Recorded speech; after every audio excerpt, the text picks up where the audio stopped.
Have you ever wondered what actually happens after you tap send on a WhatsApp message? Less than a second later, someone hundreds or even thousands of kilometers away receives it. How? Did your phone connect directly to theirs?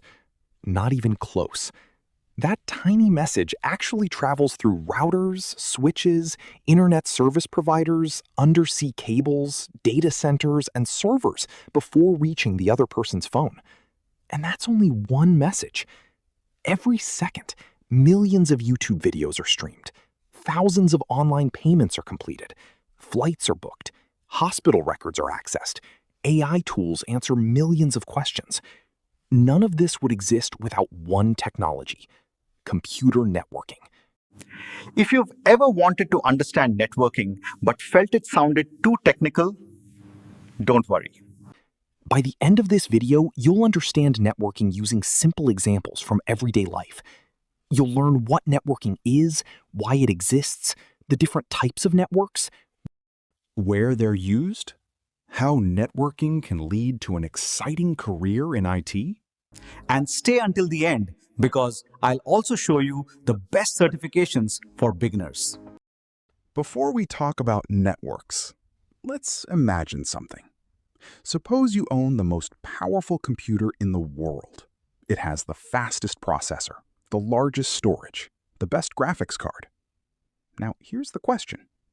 Can you send an email? No. Can you watch YouTube? No. Can you browse Google? No. Can you play an online game? Still no. Why? Because your computer is completely alone. A computer becomes truly useful when it can communicate with other computers. That's exactly why computer networking exists. A computer network is a group of computers and devices connected together so they can exchange information and share resources. Those resources include files, internet connections, printers, applications, cloud storage, and much more. Think of it this way. Roads connect cities. Airlines connect countries. Networks connect computers. Without roads, transportation stops. Without networking, the digital world stops. Here's something interesting. You probably use networking hundreds of times every single day without realizing it. Unlock your phone. Networking. Open Instagram. Networking. Watch YouTube. Networking. Book a cab. Networking. Order food. Networking. Use Google Maps. Networking. Ask ChatGPT a question. Networking. Every click you make creates a conversation between devices somewhere in the world. Most of these conversations happen in less than a second. That's why networking is one of the most important technologies ever created. Let's see if you can answer this. Which of these is a computer network? Your home Wi-Fi? Bluetooth headphones? The Internet? Take a guess.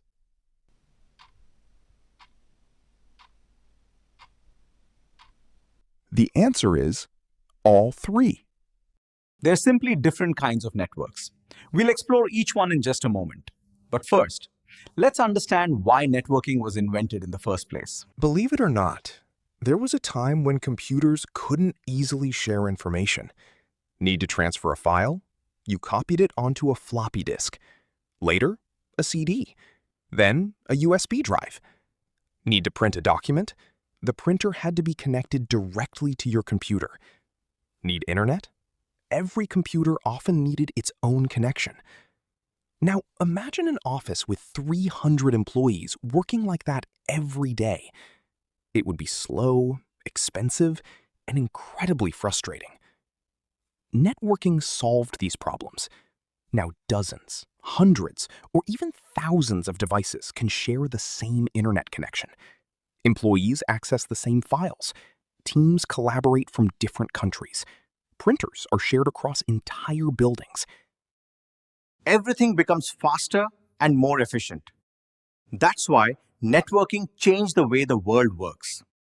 Here's a fact that surprises many people. The Internet isn't one giant network. It's actually millions of smaller networks connected together. That's why the Internet is often called a network of networks. Every Internet service provider, every university, every company, every cloud provider operates its own network. Together, they form what we simply call the Internet. Pretty amazing, right? Now we know what networking is and why it exists. But here's where many beginners get confused. People often think every network works the same way. They don't. Some networks connect devices inside your bedroom. Others connect entire cities. And some connect the whole world. Let's explore the different types of computer networks and see where you already use them every day. So far, we've answered two important questions. What is a computer network, and why do we need networking? Now let's answer another question. Are all computer networks the same? Not at all. In fact, the network inside your bedroom is completely different from the one connecting countries across the globe. The easiest way to understand this is by taking a journey. We'll start in your room, move through your home, travel across your city, and finally connect to the entire world. Let's go. Imagine you're sitting at your desk. Your phone is connected to your smartwatch.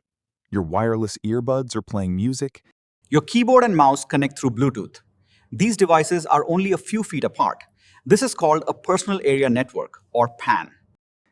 A PAN connects your personal devices over a short distance. Most PANs use Bluetooth. Although it's the smallest type of network, it's one you probably use every single day. Here's a quick question. If your smartwatch loses connection when you walk too far away from your phone, is that because you're connected to a PAN or VAN.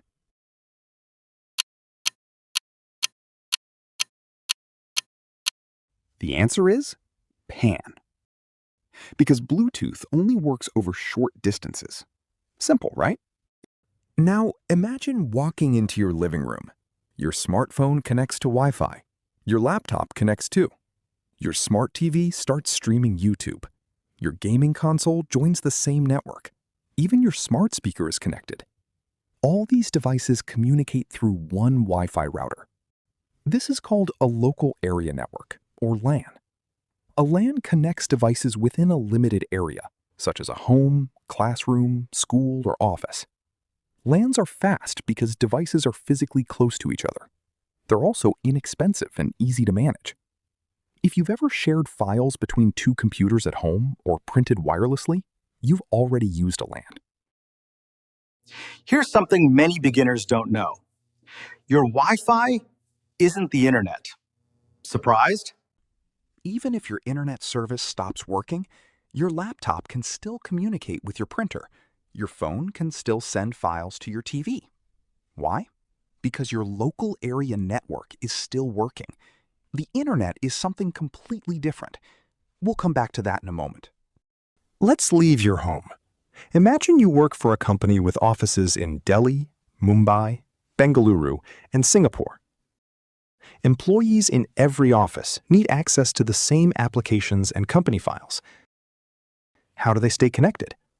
Using a wide area network, or WAN. Unlike a LAN, a WAN connects networks across long distances, sometimes across countries, sometimes across continents. In fact, the biggest WAN ever created is the internet itself. Every time you visit a website, your request travels across this enormous global network before reaching the correct server. It's amazing when you think about it. You're connected to computers all over the world in just a few seconds. There's another type of network that sits between a LAN and a WAN. It's called a Metropolitan Area Network, or MAN. As the name suggests, it covers an entire city. Imagine a university with several campuses spread across town, or a citywide CCTV surveillance system, or public Wi-Fi available throughout downtown. These are examples of MANs. They're larger than a LAN, but much smaller than a WAN. You might also hear the term WLAN.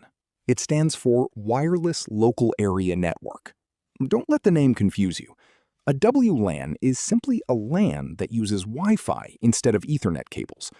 almost every airport, coffee shop, hotel, library, and home uses a WLAN today. So the next time someone asks what network you're using at a cafe, the technical answer is a wireless local area network. Let's make this easy to remember. PAN, personal devices. LAN, one building. MAN, one city. WAN, the world. If you remember that order, you'll never confuse them again. There's one more topic that confuses almost everyone: the internet and the intranet. They sound similar, but they're very different. Think of the internet as a public highway. Anyone can drive on it. Now imagine a private road inside a company's campus. Only employees can enter. That's an intranet. The internet is public. The intranet is private. One simple word makes all the difference. Now, here's the next question. If networking powers almost everything, who builds it? Who maintains it? Who protects it from cyber attacks? That's where networking professionals come in.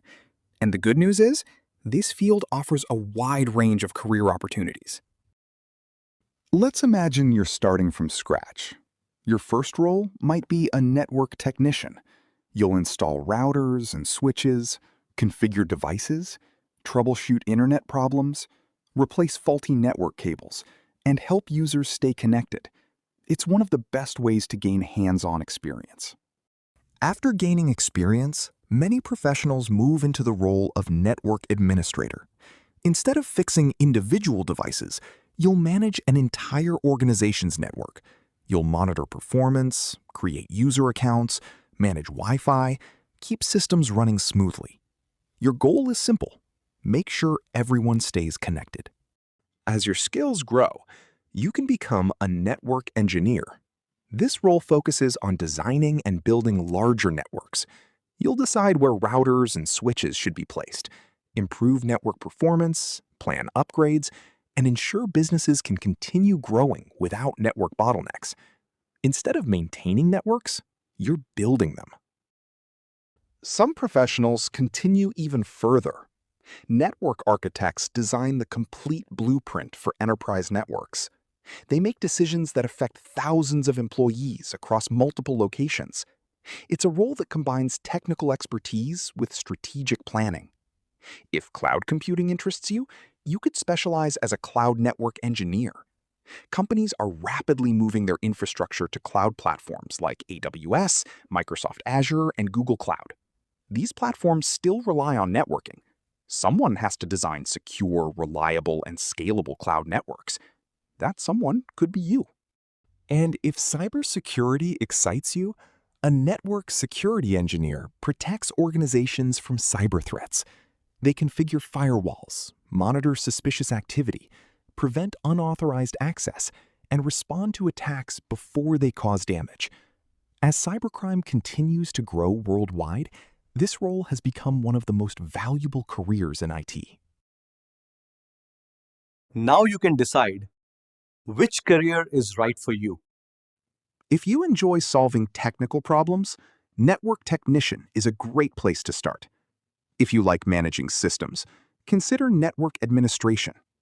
If designing large infrastructure sounds exciting, aim for network engineering. If cloud technologies inspire you, explore cloud networking. And if protecting organizations from hackers sounds rewarding, network security could be your path. The best part? Every one of these careers begins with understanding networking fundamentals. So now question arises, where should you begin? If you're completely new to networking, start with Cisco CCST Networking. It's designed specifically for beginners and introduces the core concepts you'll build on throughout your career. Once you're comfortable with the basics, move to CompTIA Network Plus. It's one of the most recognized networking certifications in the IT industry and is valued by employers around the world. And if you want interactive lessons, virtual labs, practice tests, quizzes, and hands-on learning in one place, explore the uCertify Network Expert Career Track. It combines theory with practical experience, helping you build real-world networking skills while preparing for certification exams. Learning by doing is one of the fastest ways to build confidence. If you found this video helpful, give it a thumbs up and subscribe for more easy-to-follow tutorials on networking, cybersecurity, cloud computing, and IT certifications. Don't forget to turn on notifications so you never miss a new video. Thanks for watching, and we'll see you in the next one.